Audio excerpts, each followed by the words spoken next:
우리는 에베소서 중에서도 전신갑주에 관한 말씀을 지금 보고 있습니다. 우리 그 대적 마귀가 교회와 성도들을 수많은 시험과 유혹들을 통해서 공격하는 이 영적 전쟁 가운데 하나님의 자녀들이 전신갑주를 입어야 하는 것이죠. 이 전신갑주 6가지를 바울은 우리에게 말씀해 주셨는데, 첫째가 뭐였어요? 진리의 허리띠, 지난주 했던 의의 호심경, 그리고 오늘 평안의 복음 신발, 그리고 계속 이어지면서 구원의 투구와 믿음의 방패와 또 성령의 검, 이렇게 6가지 전신갑주를 입으라고 강권하고 있습니다. 오늘은 전신갑주 세 번째 장비인 평안의 복음 신발, 여기에 대해서 오늘 말씀을 함께 나눕니다. 정확히 말하면 평안의 복음이 준비한 신을 신어라, 그렇게 말씀했습니다. 여러분, 신발을 사실 때 어떤 기준으로 사세요? 신발을 사실 때 보면 우리 자녀들은, 우리 자녀들, 청소년들, 청년들 중에도 이제 학부생들 보면은 얘기를 해보면 신발이 브랜드가 중요해요. 아무거나 사면 안 돼요. 메이커가 중요해요. 그리고 모양이 이쁘고 멋있어야 돼요. 그런 신발들 원하더라고요. 아무거나 안 신죠. 제가 이제는 저희 아들들하고 발이 비슷해, 사이즈가 다 비슷해져 가지고 신발이 필요하다니까, 야, 아빠 신발 신어. 절대 안 신어요. 절대. 아빠 신발 편하고 좋은데, 좋은 거 많은데, 그래서 신으라 그래도 절대 아빠 아주 못생겼고 어글리하고 안 신는다는 거예요. 근데 우리 어른들은 뭐예요? 신발 사는 기준이 대부분 아마 편한 거, 편해야 좋다, 모양이 어쨌든 그냥 편한 게 좋아요. 인생과 우리 신앙생활은 장거리 경주 아닙니까? 오랫동안 해야 돼요. 오래 달려야 되고 오래 걸어야 되니까 발이 편해야 오래 걸을 수 있지 않습니까? 발이 편해야 컨디션이 좋고요, 좋은 컨디션으로 오랫동안 걸을 수 있죠. 발에 또 모든 건강이 또 발과 관련되어 있지 않습니까? 그래서 발에 적절한 지압도 필요하고 또 편하게 발을 관리를 해야 돼요. 아마 그래서 오늘 바울이 어쩌면 평안과 이 신발을 좀 연결시켜서 얘기하고 있지는 않은가, 이런 생각도 해보았습니다. 이 평안, 여러분 많이 들어보았을 거예요. 히브리어로 이야기하면 샬롬입니다. 평안, 평화, 다 같은 말이죠. 샬롬. 우리 옆에 분들하고 다시 한번, 우리 아까도 인사했지만, 평화, 샬롬이라고 하면 당신에게 하나님의 평화, 평안이 있기를 원합니다, 축복합니다, 이런 인사거든요. 옆에 사람한테 이 샬롬 할 때는 인상 쓰고 하면 안 돼요, 그죠? 항상 이 평화로운 얼굴로 웃으면서 옆에 사람들한테 우리 한번 활짝 웃으면서 인사를 좀 하십시다. 샬롬하고, 샬롬, 하나님의 평강이 또 여러분들에게 모두에게 있기를 축복합니다. 샬롬. 샬롬 하면 피스로, 평화로 번역하죠. 여러분, 제가 성경 공부를 하고 또 설교 준비를 하면서 주석도 보고 또 묵상도 하고 성경 여러 번역본들을 보고 또 사전도 자주 찾아봐요. 평화를, 우리 사전을 다시 다 아는 얘기지만 정확한 평화의 정의가 어떻게 되는가 봤더니 전쟁과 갈등이 없는 상태, 이렇게 나와 있더라고요. 세상에서 말하는 평화는 전쟁과 갈등이 없는 상태를 말해요. 그런데 성경에서 말하는 이 샬롬, 평화는 거기서 멈추지 않아요. 그 정도 가지고 샬롬이라고 하지 않아요. 성경에서 말하는 평화는 하나님께서 통치하시고 하나님이 다스리심으로 충만한 상태, 하나님의 다스림으로 충만한 상태, 그게 샬롬, 평화예요. 하나님께서 통치하심으로 인해서 누려지는 안락함, 그리고 하나님의 통치로 인한 그 화목함, 그리고 형통함, 그것이 바로 샬롬이에요. 그러니까 우리가 샬롬하고 인사를 할 때에는 하나님께서 당신을 다스려 주시기를 원하고 그로 인해서 또 평안하시기를 축복합니다. 하나님께서 다스리심으로 당신의 삶 가운데 화목함이, 하나님과 또 이웃들과 또 공동체 안에서의 화목함이 있기를 기도합니다. 이런 축복의 인사가 되겠죠. 샬롬이 바로 그런 뜻입니다. 그러니 이 성경에서 말씀하고 있는 오늘 본문에 나오는 평화는 세상에서는 결코 찾을 수가 없는 거예요. 하나님만 주실 수 있는 것이죠. 샬롬으로 충만한 나라는 곧 하나님 나라예요. 그러니까 구약의 관점에서 샬롬은 곧 신약 성경의 복음이에요. 구약의 샬롬을 예수 그리스도께서 실제가 되게 하셨어요. 이스라엘 백성들, 유대인들은 결국 샬롬을 기대하고 바라보지만 결국 예수님을 영접하지 않고 인정하지 않고 그리스도로 받아들이지 않았기에 샬롬을 실제로 누리지 못하고 있는데, 신약 성경에 예수님 그리스도께서 오셔서 하나님의 샬롬을 우리 삶 속에서 실제로 하나님의 통치, 하나님의 다스림을 경험하게 하시고 또 그 가운데 평안, 또 화목함, 형통함을 실제로 주셨다. 그것이 바로 복음 아닙니까? 예수님 영접하면 하나님의 다스림 가운데 살게 되죠. 그것이 샬롬입니다. 예수님께서 이런 말씀하셨어요. 요한복음 14장 27절 말씀입니다. 우리 다 같이 한번 읽어보겠습니다. 시작. 평안을 너희에게 끼치노니 곧 나의 평안을 너희에게 주노라. 내가 너희에게 주는 것은 세상이 주는 것 같지 아니하니라. 너희가 마음의 근심도 말고 두려워하지도 말라. 아멘. 세상이 주는 것 같지 않는, 세상에서 말하는 그런 평화 말고, 당시 예수님 당시 로마 시대에 황제가 주는, 로마가 주는 팍스 로마나 로마에 의한 평화가 아니라 내가 주는 평화는 전혀 세상의 것과 다른 것이다. 예수님께서 이런 평안의 복음을 선포하셨어요. 바울은 이 땅을 살아가는 그리스도인들이 이와 같은 이 평안의 복음이 준비한 신발을 신기를 원하면서 그렇게 권면하고 있는 거예요. 평화의 복음이 준비한 것으로 신을 신으라. 오늘 본문 말씀에서 이 준비한이라고 기록되어 있는 이 말씀이 전체 오늘 이 평안의 복음 신발을 해석하는 데 키예요. 관건이에요.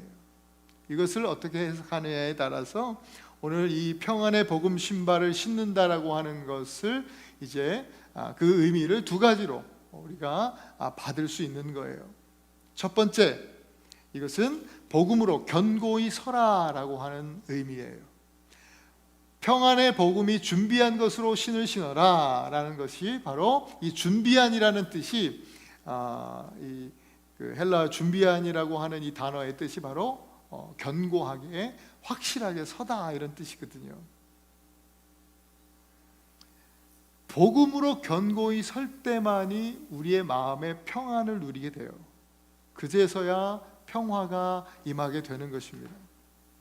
여러분, 오늘 본문에 나타나는 이 신발은요, 그냥 일반 신발이 아니에요. 전신갑주 중에 하나잖아요. 그러니까 군인들이 신는 신발이죠. 군화, 전투화입니다. 당시에 로마 군인들이 신는 신발을 칼리가라고 했어요. 샌들에 가까워요. 일반 사람들도 이 칼리가, 샌들을 신었는데 군인들의 칼리가는 다르게 생겼어요. 거의 비슷하지만 특별히 다른 부분이 바로 그 신발의 밑창이에요. 가죽으로 만들었지만 그 밑창에다가 군인 신발은, 군인 칼리가는 거기다가 쇠로 만든 징을 박아요. 스파이크가 있어가지고 땅에 섰을 때 미끄러지지 않는 거예요. 뒤로 밀리지 않는 거예요. 예전에 그 옛날에 고대 시대 전쟁은 방패를 가지고 군인들이 그 무리들이 딱 마주치면서 서로 밀고 창으로 찌르고 뭐 하잖아요. 그럴 때 서로 밀고 밀리는 전쟁 속에서 뒤로 밀리거나 미끄러지면 바로 패배죠. 지는 거예요. 그래서 밀리지 않게끔 땅에 이 신발을 딱 받고 견고하게 설 수 있도록 바로 그런 신발을 신었던 것이죠.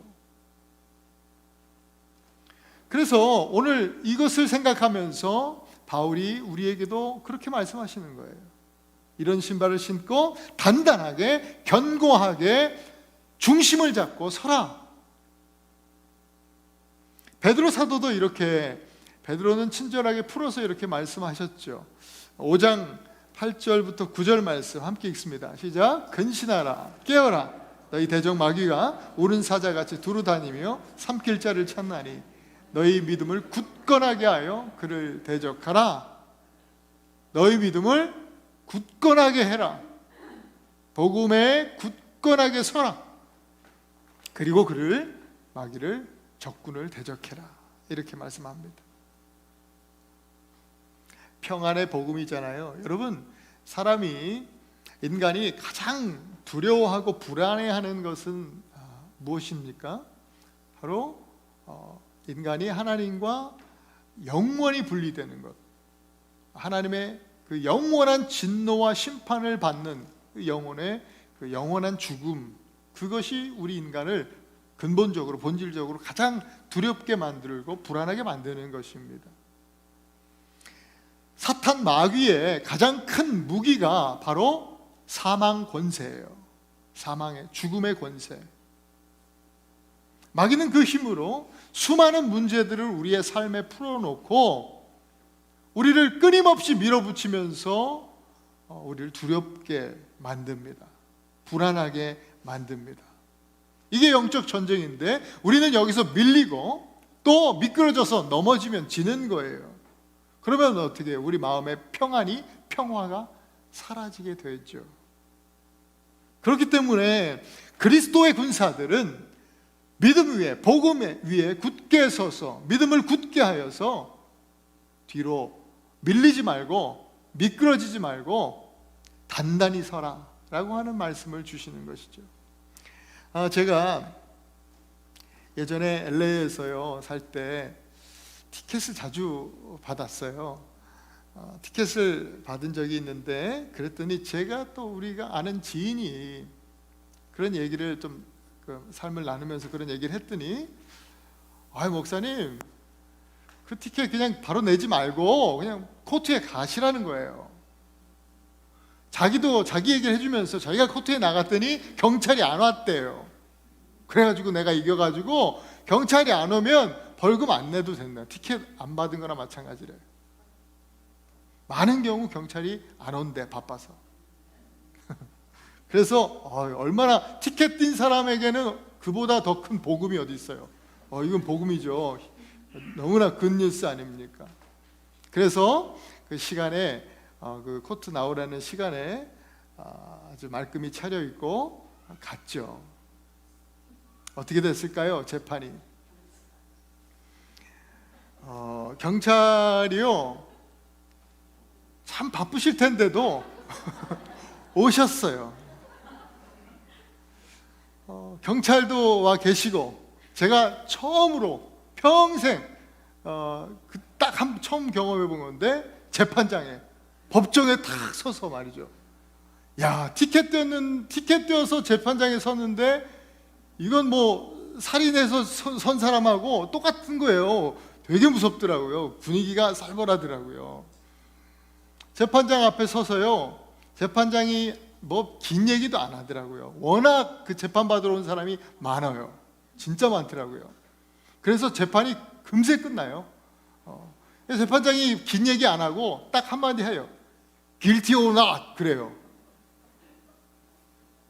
그럼 제가 뭐 경찰 아저씨도 온 판국에 말이죠. 잡아뗄 수 있습니까? Guilty 하면서 딱 고개를 guilty하고 고개가 자연적으로 숙여지더라고요. 그랬더니 판사가 제 죄값을 정해주는데 300불 내고 집에 가라 하면서 딱딱. 여러분 LA에서 티켓 받아보신 분은 있어요. 비싸요. 미시간보다 한 두세 배는 비싼 것 같아요. 미시간 왔더니 티켓 받을만 하더라고요. 싸서 LA 비해서 상대적으로. 어쨌든 300불 딱 내라는 거예요. 제가 법정에 서서 얼마나 떨었는지 몰라요. 되게 무섭더라고요. 여러분, 판사가 여러분들에게, 만일 여러분의 법정에 있었다면 판사가 여러분들의 guilty, 여러분 죄인입니다, 죄가 있습니다 하면서 징역 몇 년 땅땅땅, 아니면 저처럼 뭐 벌금형, 이렇게 죄가 있음을 선언하는 거예요. 그것을 뭐라고 하냐면 정죄라고 합니다. 성경에도 많이 나오죠, 이 단어가. 정죄.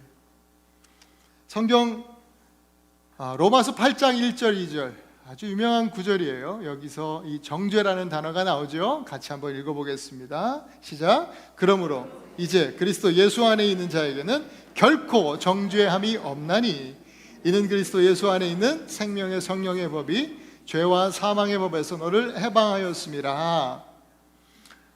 여러분, 죄와 사망의 법, 이게 무슨 법이에요? 이 율법이에요. 율법. 613가지의 율법. 이 율법을 기준으로 우리가 법정에 서면 재판장이 우리를 재판할 때 누구나 할 것 없이, 저와 여러분 모두 한 사람도 예외 없이 다 guilty 하고 고개를 숙여야 돼요. 죄인이에요. 완전히 이 율법을 다 지키고 살아갈 능력이 우리에게는 없어요. 그래서 율법이 존재하는 이유가 뭐예요?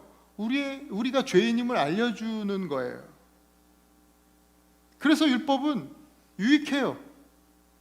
우리가 죄인됨을 알려주잖아요. 그러나 이것을 통해서 우리가 죄인임을 이렇게 죄를 정하는 거죠. 정죄를 하죠, 율법은. 그래서 율법은 죄의 법이고, 죄의 법, 이 죄의 결국은 뭐예요? 죄의 싹은 사망이다. 그래서 죄와 사망의 법, 이렇게 이야기하고 있어요. 율법이 죄의 법이요, 사망의 법이에요. 우리는 율법으로 인해서 거룩하신 하나님, 재판장 되신 거룩하신 하나님 앞에서 누구나 죄인임이 드러나게 돼 있어요. 숨길 수 없어요. 그리고 그 죄의 형량은 땅땅땅, 뭐 300불 정도 내면 헌금하면 되겠네? 이게 아니라 죄의 형량은 뭐예요? 저와 여러분 누구나 할 것 없이 다 사형. 죄송하지만 사형. 여러분, 이렇게 하면요, 300불 벌금 내라고 하는 그 법정 안에서도 제가 얼마나 무서워서 떨었는데, 얼마나 두렵겠어요?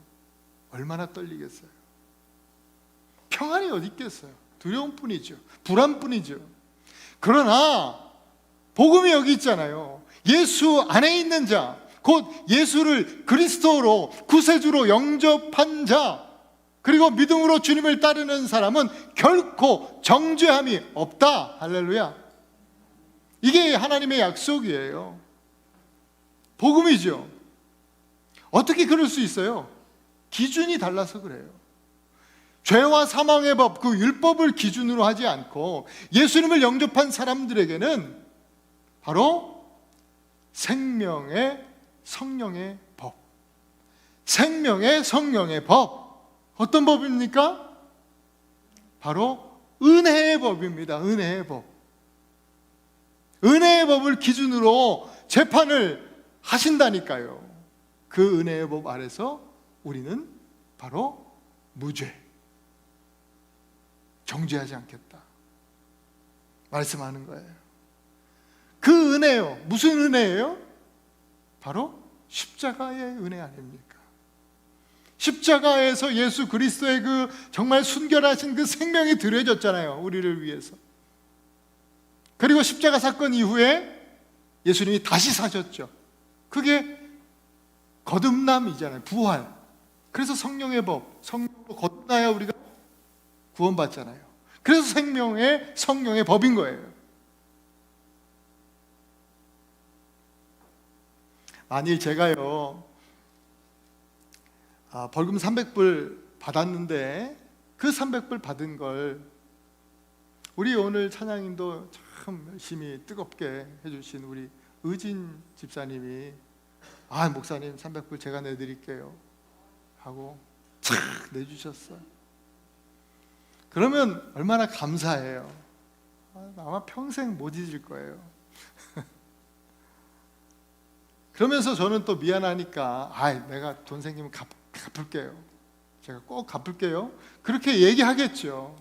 근데 집사님은 워낙 또 돈이 많으니까 괜찮다고, 목사님 주실 필요 없다고. 그 은혜를 제가 어떻게 잊을까요? 만약 그렇다면 평생 아마 이 사건을 기억할 거예요.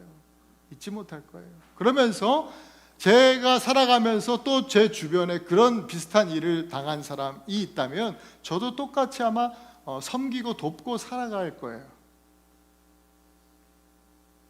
제가 받은 은혜를 똑같이 베풀며 살겠죠. 다만 얼마의 벌금도 그럴진데 사형, 죽음이란 형벌을 나를 대신해서 받으셔서 이제 내가 깜빵, 이 사형장 거기가 아니라 천국, 하나님 나라로 가게 됐다? 이런 은혜가 어디 있습니까? 어떻게 이 은혜를 잊고 살 수 있습니까?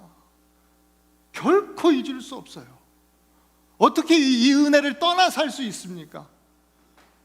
결코 은혜를 떠나 살 수 없는 거예요. 결코 잊을 수 없고 떠날 수 없는 은혜지요. 이것이 십자가의 은혜입니다. 이 십자가의 은혜 안에 머무는 사람은 천사도요, 그 어떤 것도 하나님 사랑의 소리를 끊을 수 없다고 로마서 8장에서 우리에게 선언하고 있어요. 이 은혜를 기준으로 하나님께서, 재판장이신 하나님께서 저와 여러분들을 보시니 죄가 있어요, 없어요? Guilty or not? 자신이 없어요, 아직도? 이 은혜를 기준으로 보신다니까요. 죄가 있어요, 없어요? Not guilty. 없어요. 죄 없어요. 생명의 성령의 법 아래서 누구도 우리를 정죄할 수 없어요. 그런데 나는 나의 죄를 알죠. 정죄는 하지 않아도 생각은 나요, 자꾸만. 그렇잖아. 그러나 나 스스로도 정죄하면 안 돼요. 생각은 나지만 하나님도 정죄하지 않으신다니까요. 죄가 생각나고 자꾸만 떠오른다 그래서 그 죄책감에 사로잡혀서 사는 거, 그거 성도의 삶 아니에요. 늘 죄책감 때문에 불안해하고 두려워하고 떨며 사는 거, 그거 불순종이에요. 그렇게 하지 말아라. 두려워하지 말아라 하세요. 다시 한번 로마서 8장 말씀 다시 한번 읽어볼까요? 시작. 그러므로 이제 그리스도 예수 안에 있는 자에는 결코 정죄함이 없나니 이는 그리스도 예수 안에 있는 생명의 성령의 법이 죄와 사망의 법에서 너를 해방하였습니다. 할렐루야. 여러분 믿으시기 바랍니다. 사도행전 6장에 보면요, 초대교회의 이야기 나오면서 사도들이 너무 바빠요. 많은 사람들이 예수 믿고 주님께 나오니까 너무 분주해지고 할 일이 많으니까 기도와 말씀 전하는 일에 전념하고 모든 교회 행정 일들을 이제 또 집사님들을 세워서 할 수 있도록 하는데, 그때 이제 7 집사가 세워지는 거예요. 그 7 집사님들 중에 멸류관이라고 하는 이름의 뜻을 가진 스데반 집사님이 가장 유명한 분이죠. 그 6장에 스데반 집사님 이야기가 나와요. 예수 그리스도의 복음 때문에 그가 공회 앞에 서게 돼요. 그 말은 뭐냐면 아까 얘기했던 대로 법정에 쓴 거예요. 여러분 법정에 있으면 얼마나 떨립니까? 수많은 사람이 이 스데반을 이렇게 정죄하고 서 있는 거예요. 아주 기분 나쁜 표정으로 그를 쳐다보면서 스데반을 공격하고 있는 상황. 그리고 그 공의의 사람들, 제사장들, 또 모든 또 서기관들, 유대 지도자들이 아주 험악한 얼굴로 쳐다보고 있어요.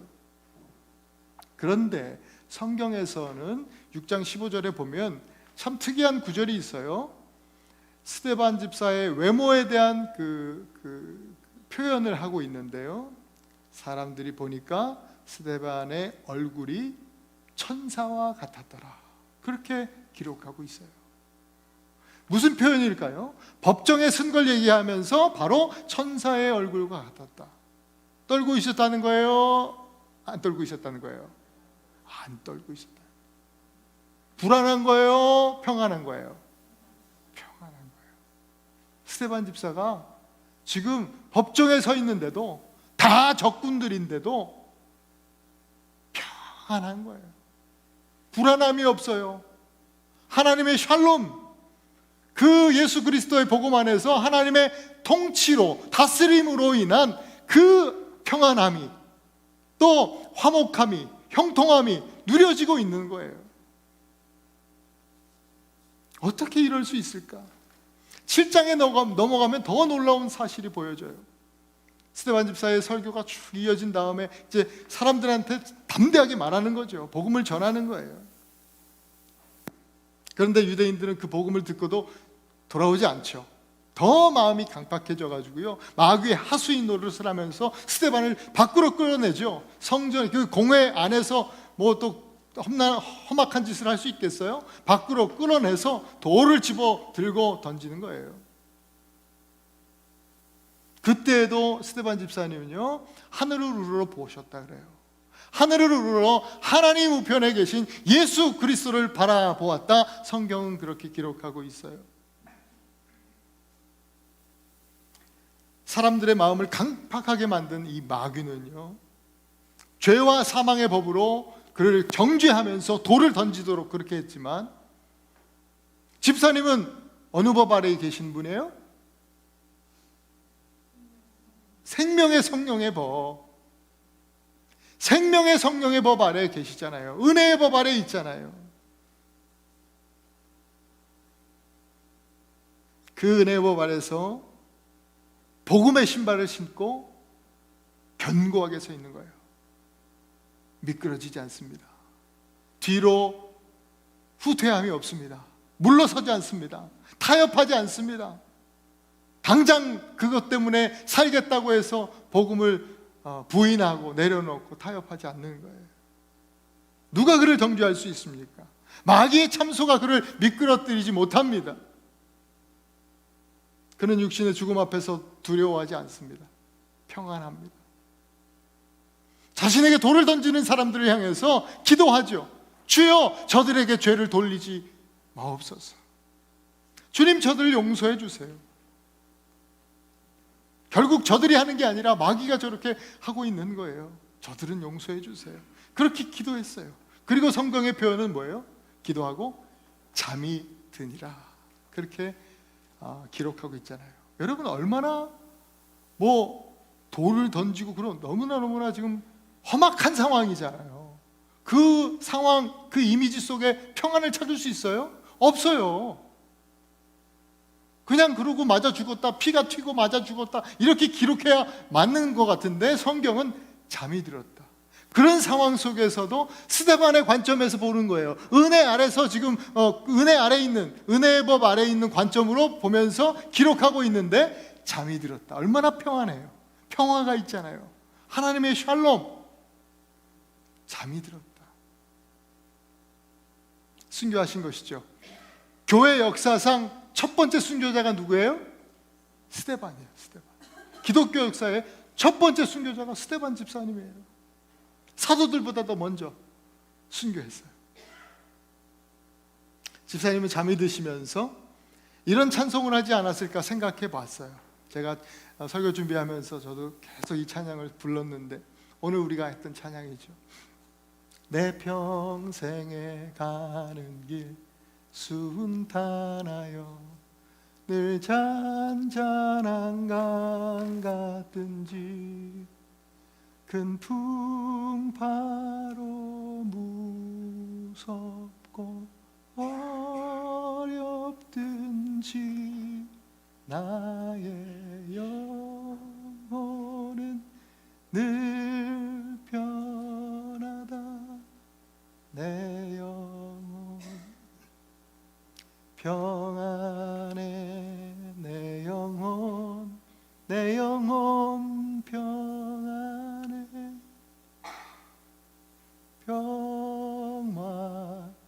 평화로다. 하늘 위에서 내려오네. 그 사랑의 물결이 영원토록 내 영혼을 덮으소서. 아마 우리 스테반 집사님이 이렇게 찬송하고 잠이 드시지 않았을까, 이런 생각을 하게 됩니다. 어떻게 이럴 수 있을까? 그런 상황에서 어떻게 이럴 수 있습니까? 그는 평생을 이 평안의 복음 신발을 신고 견고히 서 있었기 때문입니다.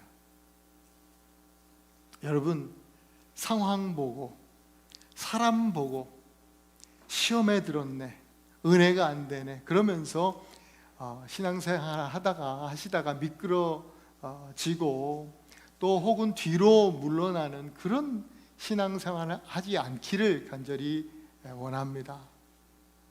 어떤 상황 속에서도 우리 스테반 집사님과 같이 오직 예수 그리스도 은혜의 주님을 바라보면서 평안의 복음 신발을 신고 날마다 견고히 서시는 여러분 되실 수 있기를 축복합니다.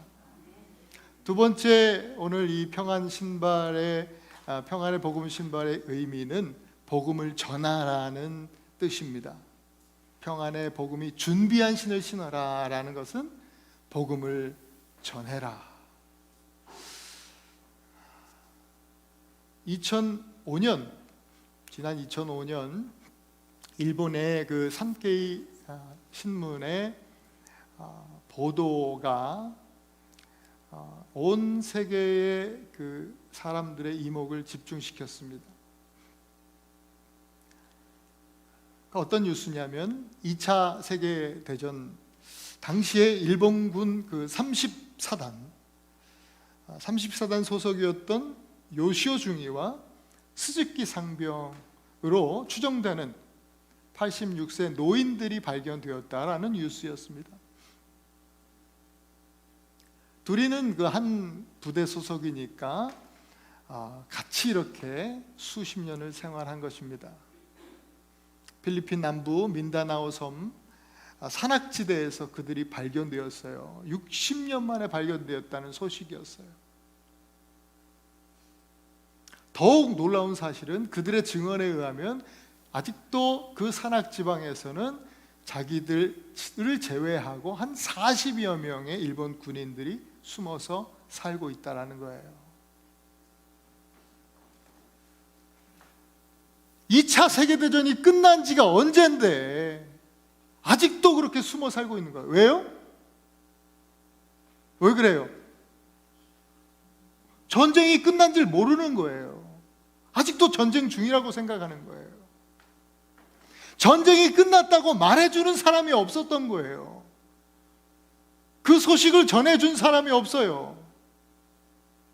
그러니 여전히 불안한 마음으로, 두려운 마음으로 그 산속에 숨어서 살고 있는 거예요. 얼마나 이거 황당한 얘기예요. 너무나 어리석지 않아요? 너무나 안타까운 얘기잖아요.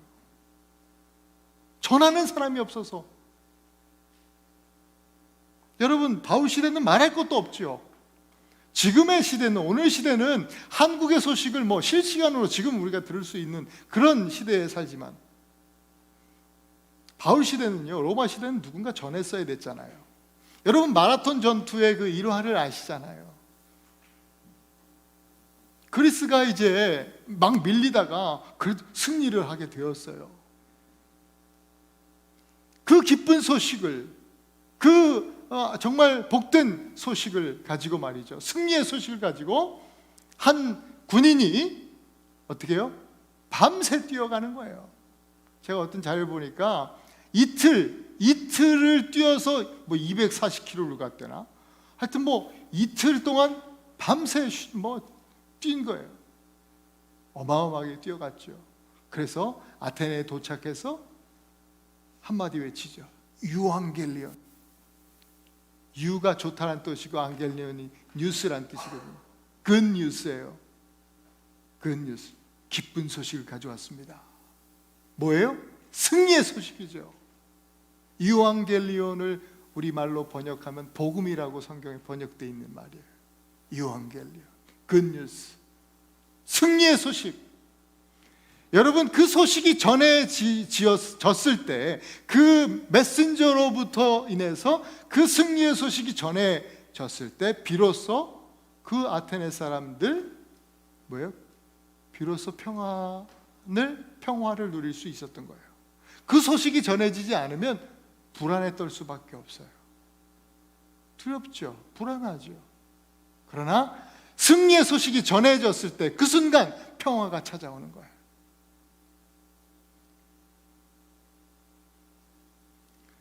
우리 이사야 52장 7절 말씀 우리 함께 한번 읽어보십시다. 시작. 좋은 소식을 전하며 평화를 공포하며 복된 소식을 가져오며 구원을 공포하며 시온을 향하여 이르기를 내 하나님이 통치하신다 하는 자의 산을 넘는 발이 어찌 그리 아름다운가. 좋은 소식, 유앙겔리온, 승리의 소식, 뭐예요? 복음이죠. 좋은 소식은요, 승리의 소식이고 그것은 두려움 가운데 있는 백성들에게 평화를 가져다주는 소식이에요. 그 내용을 오늘 이사야는 뭐라고 표현해요? 내 하나님이 통치하신다. 아까 제가 서두에 말씀드린 샬롬의 뜻이 뭐예요? 하나님이 통치하신다. 하나님이 다스리신다. 그로 인한 화목함, 평안함, 형통함, 이것이 샬롬이라고 말씀드렸죠. 그것이 바로 신약 성경에 예수님께서 이루신 복음이죠. 여기 이사야가 말하는 산은 뭐예요? 산을 넘는다 그랬는데 산은 뭐예요? 복음으로 인한 구원을 가로막고 있는 것 아닙니까? 그걸 넘어가야 되잖아요. 그 구원을 가로막고 있는 산을 넘는 그 메신저들의 발길이 얼마나 아름다운가, 그렇게 말씀하고 있어요. 이 말씀을 바울이 기억하면서 바울이 이 말씀을 인용했어요. 그게 로마서 10장 말씀이에요. 13절부터 15절까지인데요 한 절 한 절 한번 같이 한번 읽어볼까요? 13절 시작. 누구든지 주의 이름을 부르는 자는 구원을 받으리라. 14절. 그런즉 그들이 믿지 아니하는 이를 어찌 부르리요? 듣지도 못한 이를 어찌 믿으리요? 전파하는 자가 없이 어찌 들으리요? 보내심을 받지 아니하였으면 어찌 전파하리요? 기록된 바 아름답도다. 좋은 소식을 전하는 자들의 발이여 함과 같도다. 여러분, 복음이 뭐예요? 여기 13절의 말씀, 그게 복음이에요. 누구든지 주의 이름을 부르는 자는 구원을 얻으리라, 받으리라. 누구든지 예수 그리스도의 이름을 부르는 자, 곧 예수님을 영접하는 자, 구원을 받는다는 거예요.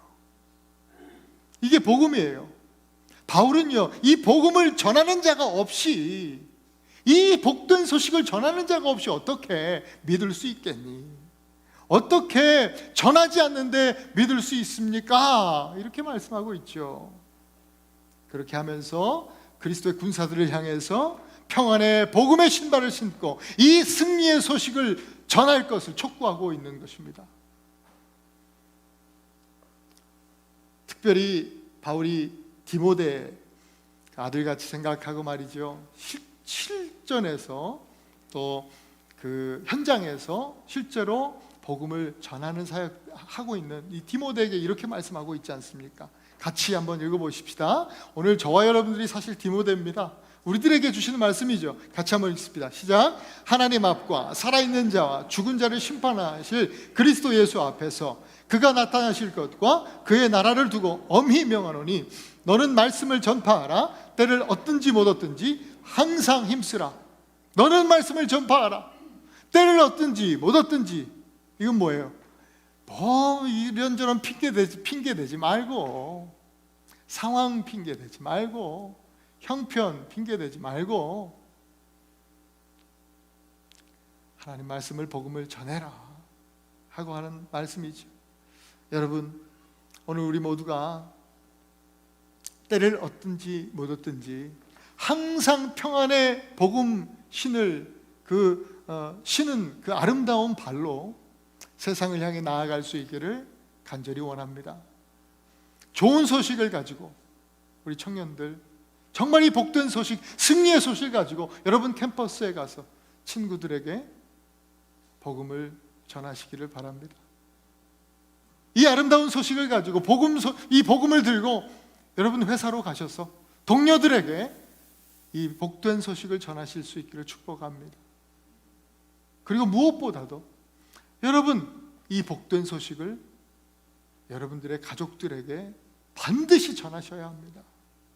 가족들에게 전하실 수 있기를 바랍니다. 이 소식이 전해지는 곳에 마귀의 참소가요, 마귀의 정죄가 힘을 잃게 될 것입니다. 이 복음이 전해지는 곳에 바로 휘장이 찢어지고 하나님과 진정으로 화목해야 되는, 정말 세상이 줄 수 없는 진정한 평화가 임하게 되는 것입니다. 이 복음이 전해지는 바로 그곳에 평화가 시작됩니다. 사랑하는 우리 에나바 한인교회 성도 여러분, 평안의 복음 신발을 신으시고 날마다 은혜의 복음 위에 견고히 서실 수 있기를 축복합니다.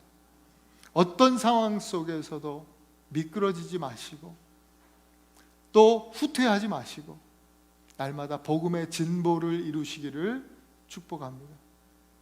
그리고 구원을 가로막고 있는 산을, 산이 너무 높다, 힘들겠다 핑계 대지 말고 그 산을 넘어서 좋은 소식, 승리의 소식,